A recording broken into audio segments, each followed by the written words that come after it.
Hello दोस्तों, कैसे हैं आप सभी। आज हम पढ़ेंगे इकाई दहाई, विस्तारित रूप किसी संख्या का और संख्याओं की तुलना करना। तो सबसे पहले हम इकाई दहाई समझने का प्रयास करेंगे। सैकड़ा, तो इकाई दहाई सैकड़ा कभी भी एक अंक की जो संख्या होती है उसमें केवल वो इकाई का अंक मान लीजिए उसको, चाहे दहाई का या सैकड़ा हजार का कुछ भी मान लीजिए, वो एक ही रहेगा। यानी मान लीजिए हम कोई दो या दो से अधिक अंकों की संख्या सबसे पहले लेते हैं। तो दो अंकों की संख्या मान लीजिए हम सबसे छोटी लिए, मान लीजिए 10 लिए। अब 10 लिए तो 10 में हम इकाई का अंक और दहाई का अंक, तो इकाई सबसे पहले हम ऐसे देखते हैं, पीछे से संख्या के पीछे से लेते हैं कि सबसे पीछे वाला जो होगा वो इकाई होगा, और उसके बाद जो होगा वो दहाई का अंक होगा, और उसके बाद जो होगा वो सैकड़ा का अंक होगा। अब मान लीजिए इसमें हम इकाई दहाई सैकड़ा बोले, तो इकाई सबसे पीछे कौन सा है, 0 है, तो ये इकाई का अंक हो गया। और दहाई का अंक क्या होगा, उसके बाद दूसरे नंबर में कौन है, 1 है, तो दहाई का अंक हो गया। अब आप पूछेंगे सैकड़ा का अंक क्या है, तो इसमें जब तीसरा अंक है ही नहीं तो इसमें सैकड़े का अंक होगा ही नहीं। तो इसलिए जितने अंक है, मान लीजिए 999, इसमें इकाई का अंक क्या है, 9 है, और दहाई का अंक क्या है, 9 है, और सैकड़ा का क्या है, 9 है। इसी प्रकार 1998, इसमें आप बताइए दहाई का अंक क्या है, ये आपके लिए सवाल है। दहाई का अंक क्या है आप बताइए, यदि आप समझ गए हैं तो। इकाई का अंक इसमें ये था, दहाई का अंक ये दूसरे नंबर वाला, इकाई का अंक ये था, दहाई का अंक ये था, सैकड़ा का ये था। तो इसमें बताइए कि दहाई का अंक कौन सा है। ठीक है।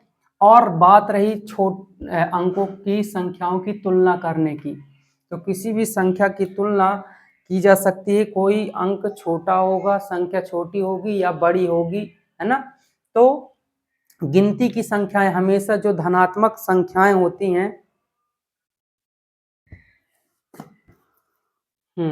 हमेशा जो धनात्मक संख्याएं होती हैं, धनात्मक संख्याएं हो हमेशा गिनती एक से शुरू होती है, 1 2 3 4 5 6 7 8 9 10।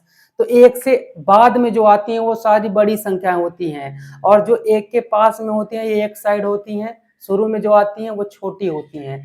तो मान लीजिए यहाँ लिखा हुआ 9, यहाँ लिखा हुआ 8। अब इनमें बताइए कि इनमें क्या डिफरेंट है, कौन सी छोटी है कौन सी बड़ी है। तो हम जानते हैं गिनती में पहले आती है, तो इसलिए ये छोटी है, और ये संख्या क्या है, बड़ी है। अब इसी तरह हम देखेंगे, ये 90, ये 80। आप बताइए किसी के पास 90 रुपए, किसी के पास 80 रुपए है, तो बताइए किसके पास ज्यादा है और किसके पास कम है। मान लीजिए ये मोहन है, मोहन के पास 90 रुपए है, और ये है राम, राम के पास 80 रुपए। मोहन के पास 90 रुपए, राम के पास 80 रुपए, तो बताइए किसके पास ज्यादा रुपया है। तो सबसे अधिक रुपया कौन सा, 90 रुपए। मोहन के पास 90 रुपए हैं, जो कि ज्यादा संख्या है। तो इस प्रकार हम संख्याओं की तुलना कर सकते हैं, कौन छोटा है कौन बड़ा है, कौन कम है कौन ज्यादा है। जो ऋणात्मक संख्याएं होती हैं जिसमें ऋण लगा होता है, वो सारी संख्याएं धनात्मक संख्याओं से हमेशा छोटी होती हैं। मान लीजिए यहाँ लिखा हुआ है -999, यहाँ लिखा हुआ है 5, तो इन दोनों में बड़ी संख्या कौन सी होगी।